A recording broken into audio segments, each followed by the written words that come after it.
هل الخروج يكون بالسيف أو بالقول؟ كذلك الخروج على الإمام على الخليفة يكون بالسيف والأسلحة أو حتى بالقول.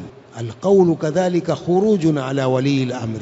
maneno pia machafu, kashfa, matusi kwa viongozi pia inahesabika huo ni kutoka katika toa ya viongozi, ni kuasi viongozi, maneno machafu dhidi yao, kiongozi huyu dhalim, kiongozi huyu mwizi, hiyo pia huyo ni khariji. Ukiona khatibu anatoa khutba hiyo ya kukashifu viongozi, mjue huyo si katika Ahlusunna, huyo ni khariji khatibu huyo. Kwa hiyo alkhuruji inakuwa ni kwa kauli.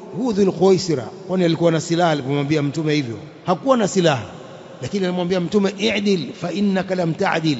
Kwa hii ni dalili ya kwamba khuruj ala wali al-amri hatta bil qawl yu'tabaru khurujan alayhi. Unaelewa? Si kwa silaha peke yake, hata kwa maneno pia ni khuruj, ni kuasi viongozi, ni haramu hivyo hivyo.